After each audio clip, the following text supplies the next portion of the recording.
नमस्कार। आप देख रहे हैं वर्ग 3 का एक इम्पोर्टेंट पार्ट अधिगम।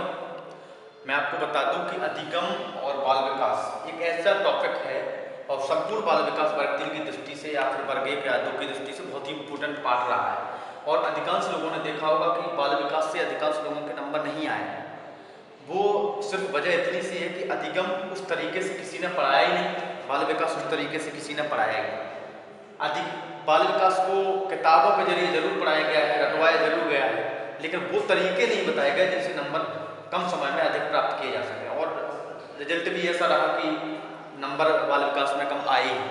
तो हम देखते हैं सबसे पहले अधिगम का पार्ट फर्स्ट। आज से पहले एक टॉपिक अपलोड करूंगा, आप लोग भी हौसला बढ़ाइएगा कैसा लग रहा है। तो हम आज आपको पढ़ाने नहीं जा रहे हैं, बस सिखाने जा रहे हैं। मैं पढ़ाऊंगा नहीं, आपको बिल्कुल भी नहीं पढ़ाऊंगा, पढ़ाया तो तोते को जाता है, मैं सिखाऊंगा।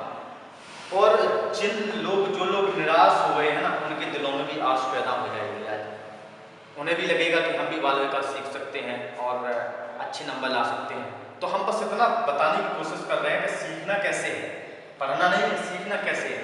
तो मैं यहाँ पर अधिगम की फर्स्ट पार्ट में अधिगम की परिभाषाएं आपको याद कराने जा रहा हूँ। और याद नहीं करा रहा हूँ, मैं कुछ ही 5 मिनट में आपको सारी डेफिनेशन, सारी परिभाषाएं आपको कंठस्थ हो जाएंगी। आप एग्जाम में पहली नज़र में देखते ही उसको टिक कर दोगे और वक्त के पहले भी टिक कर दोगे। तो सबसे पहली डेफिनेशन हम आप यहाँ पर देखते हैं वुडवर्थ की। अधिगम की 8 परिभाषाएं आप ध्यान रखिएगा। वुडवर्थ की पहली डेफिनेशन, वुडवर्थ ने कहा नवीन ज्ञान एवं नवीन प्रतिक्रियाओं का अर्जन ही अधिगम है।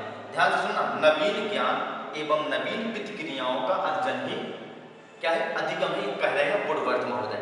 अब याद रखना है इसमें कि जो नवीन ज्ञान आया हमारे अंदर, जो नई प्रतिक्रियाएं आई, ये हमने अपने अंदर उनको ढाल लिया, अपने अंदर उनको एक्सेप्ट कर लिया, तो वही तो अधिगम है, वही तो सीखना है। जो नया ज्ञान सीख रहे हैं, नवीन प्रतिक्रिया सीख रहे हैं, वही तो सीखना है। ये कौन कहता है, वुडवर्थ। लेकिन आपको कैसे याद रखना है, क्योंकि बाल विकास में तो डेफिनेशन बहुत ज्यादा है, तो आपको एक शब्द ये पकड़ना है, नवीन शब्द पकड़ लेना है आपको, केवल नवीन ज्ञान और नवीन प्रतिक्रिया।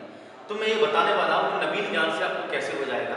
देखिए, वुड और बर्थ। तो वुड से याद रखिए बूढ़ा व्यक्ति, और बर्थ मतलब जन्म लेने वाला व्यक्ति। अब बूढ़ा व्यक्ति जन्म लेने वाले व्यक्ति को नवीन ज्ञान देगा कि नहीं देगा, नवीन प्रतिक्रियाएं देगा कि नहीं देगा, बिल्कुल देगा। तो नवीन ज्ञान एवं नवीन प्रतिक्रियाओं का अर्जन अधिगम है, ये कह रहे हैं वुडवर्थ। अब देखिए, नवीन ज्ञान और नवीन प्रतिक्रियाएं किसी की डेफिनेशन में नहीं मिलेंगी, तो आपको यहाँ से लगा देना है कि नवीन किसके लिए यूज हुआ था, बूढ़े व्यक्ति के लिए हुआ था। तो नवीन शब्द लगा के आप इस पर टिक कर सकते हैं और आपको रखने की जरूरत है नहीं, केवल इतना याद रखना, नवीन और नवीन प्रतिक्रियाएं शब्द याद रखते हैं वुडवर्थ के लिए। स्किनर की डेफिनेशन, सेकंड डेफिनेशन, अधिगम व्यवहार में उत्तरोत्तर सामंजस्य की प्रक्रिया है। उत्तरोत्तर सामंजस्य का मतलब है सीढ़ी दर सीढ़ी समायोजन बनाए रखना। और सीढ़ी दर सीढ़ी समायोजन बना रखना, जो समायोजित होते हैं ना, तो उसके लिए नए अनुभव चाहिए होते हैं, नया ज्ञान चाहिए होता है, तभी तो आप नई परिस्थितियों में समायोजित होंगे।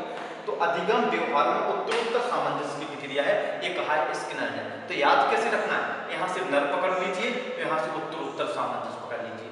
देखिए, एक बात बता रहा हूँ, सीढ़ी दर सीढ़ी समायोजन, उत्तरोत्तर सामंजस्य केवल नर में होगा, पशुओं में नहीं होगा। बिल्कुल दिमाग नहीं लगाना है, किसी की डेफिनेशन में ये शब्द नहीं है, तो आपको लगाना है उत्तरोत्तर सामंजस्य। जैसे ही लिखा वैसे ही आपने लगा दिया स्किनर। बताइएगा कमेंट करके कैसा लगा है। गेट्स एवं अन्य, तीसरी डेफिनेशन हम आपको याद कराने का तरीका बता रहे हैं। गेट्स एवं अन्य, गेट्स कहते हैं अनुभव एवं प्रशिक्षण के द्वारा व्यवहार में परिवर्तन ही अधिगम है। तो अनुभव एवं प्रशिक्षण, इस शब्द को पकड़ लीजिए तुरंत, प्रशिक्षण। और प्रशिक्षण जैसे ही पकड़ा आपने और आप गेट पे आ जाइए। तो गेट मतलब पाना, आप प्रशिक्षण पाने जाते हो ना नौकरी के बाद, तो आप क्या पाने जाते हो, गेट करने, क्या गेट करने जाते हो, प्रशिक्षण गेट करने जाते हो। और प्रशिक्षण मिलेगा, नए स्किल्स मिलेंगे, नए अनुभव मिलेंगे वहां पर, इसलिए आपके अधिगम हो जाएगा, आप कुछ ना कुछ सीख जाओ। यही तो हमें बच्चों को पढ़ाना है। तो गेट सेवा मानने के लिए आपको एक शब्द पकड़ना है, प्रशिक्षण, अनुभव एवं प्रशिक्षण। जिस भी डेफिनेशन में ये देखा, जैसे ये डेफिनेशन आ गई कि अनुभव एवं प्रशिक्षण के द्वारा व्यवहार में परिवर्तन, किसने कहा, तो आपको दिमाग में आ जाएगा, सर ने बताया था प्रशिक्षण। प्रशिक्षण किसके साथ लगाना है, गेट के साथ लगाना है, तो आपको टिक हो जाएगा। सही आंसर। गिलफूड कहते हैं व्यवहार के कारण व्यवहार में आया कोई भी परिवर्तन, व्यवहार के कारण व्यवहार में आया कोई भी परिवर्तन अधिगम कहलाता है। तो याद रखना है कि जैसे दो बच्चे, दो व्यक्ति, एक ये व्यक्ति है और एक ये व्यक्ति, सुबह सुबह इनसे बोलेगा गुड मॉर्निंग, व्यवहार, व्यवहार के बदले में क्या आएगा, गुड मॉर्निंग। इसने सुबह से उठ के थप्पड़ मार दिया तो इसने इसका गाल खोल के रख दिया। दूसरे दिन सुबह से दारू वारू पी के आया, इसने बोला ये गुड मॉर्निंग बोला तो इसने भी गुड मॉर्निंग बोला, इसने थप्पड़ मार, इसने और जोर से मारा, एकदम मोटा दिखेगा है, इसने गाल फोड़ दिया। तो व्यवहार के कारण व्यवहार में परिवर्तन हुआ है कि नहीं हुआ? तो गाल फोड़ दिया, याद रखना है गिलफोड़, और व्यवहार के कारण व्यवहार में जो परिवर्तन है उसी को तो अधिगम कहेंगे। तो बताइए कैसा लगा है आपको कमेंट में। किरो एवं किरो, आदतों, ज्ञान, अभिव्यक्ति एवं रुचियों का अर्जन। देखो एक किरो था तो दूसरे किरो की जरूरत क्यों पड़ी? ये इसकी पत्नी है, याद रखना। भाई यार पति अपनी पत्नी से कहेगा आदतें सुधारिए, ज्ञान सुधारिए, अभिव्यक्ति सुधारिए। अभिव्यक्ति का मतलब होता है एटीट्यूड या नजरिया, याद रखना इस शब्द को, बहुत बार आएगा बाल विकास में।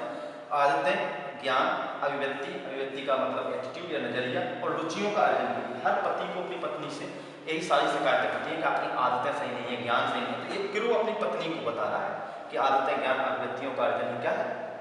अधिगम।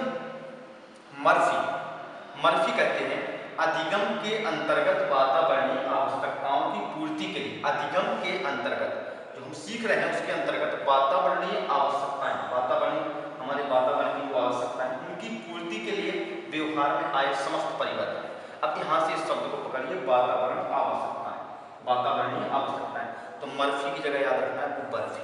बर्फी जब आपको मिलेगी तो आप वातावरणीय आवश्यकताओं के लिए व्यवहार में अपने समस्त परिवर्तन कर लेंगे। वातावरणीय जो भी आवश्यकताएं हैं उनके लिए आप व्यवहार में समस्त परिवर्तन कर देंगे। जो भी आपको मिठाई खिलाएगा, बर्फी खिलाएगा, मर्फी से बर्फी, उसकी वातावरणीय आवश्यकताएं आप पूरी कर देंगे। हो गया डेफिनेशन यार। कौन व्यक्त के अनुसार? कौन व्यक्त कहते हैं सीखना अनुभव के परिणाम स्वरूप व्यवहार में परिवर्तन द्वारा व्यक्त होता है। सीखना अनुभव के परिणाम स्वरूप कौन कहता है? कौन व्यक्त कहता है? इतना याद रखना है, कौन कहता है, कौन व्यक्त कहता है कि सीखना अनुभव के परिणाम स्वरूप व्यवहार में परिवर्तन द्वारा व्यक्त होता है। किसने कहा? कौन व्यक्त ने कहा। तो इस पर टिक लगा दीजिएगा। कौन कहता है अनुभव के परिणाम स्वरूप व्यवहार में परिवर्तन द्वारा व्यक्त होता है सीखना, तो आप लगा देंगे कि इसमें कौन व्यक्त ने कहा। पॉल वेन, लास्ट डेफिनेशन है आपकी। पॉल वेन क्या कहते हैं?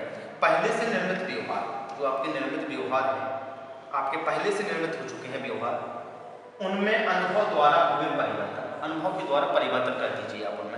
तो कॉल, देखो हम अपने अनुभव आपको कॉल करके शेयर कर रहे हैं जिससे आप पहले से निर्मित व्यवहार को अनुभवों द्वारा, हमारे अनुभवों द्वारा, हमने कॉल करके आपको अनुभव दिए तो हमारे अनुभवों द्वारा उसको परिवर्तन कर दीजिए। तो कॉल बिन आपके अनुभव परिवर्तित अनुभव नहीं मिलेंगे तो आप पहले से निर्मित व्यवहार आपका परिवर्तित नहीं होगा। तो क्या याद रखना है?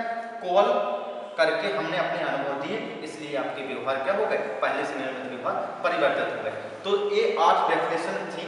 आपको मैंने एक तरीका बताया, सिंपल सा तरीका कि कैसे आप सीख सकते हैं। बाल विकास एक ऐसा टॉपिक है, बाल विकास एक ऐसा टॉपिक है कि आप बिना इन सबको, इन सारी डेफिनेशन को रटे हुए भी नंबर ज़्यादा से ज़्यादा अचीव कर सकते हैं। लेकिन अधिकांशतः यूट्यूबर, बहुत सारे लोग पढ़ाते हैं बाल विकास को, वर्ग 2 में भी आप लोगों को कई लोगों ने पढ़ाया होगा, लेकिन इस तरीका नहीं सही पढ़ाते हैं। और तरीका जब तक सही नहीं पढ़ाएंगे तब तक कोई वर्ग 3 में नंबर अचीव नहीं कर सकते हो। तो मैं तो सिर्फ आज के लेक्चर में एक तरीका बताया हूँ कैसे आपको बेस्ट करना है। अगर यहाँ पर आपने ध्यान लगाया और आपको अगर अच्छा लगा तो आप कमेंट कीजिए और मैसेज कीजिए, कमेंट कीजिए और बताइएगा कैसा लगा, शेयर कीजिए। तो आगे की वीडियो भी आपको हम लेकर जल्दी आएंगे। आज के लिए धन्यवाद आप सभी।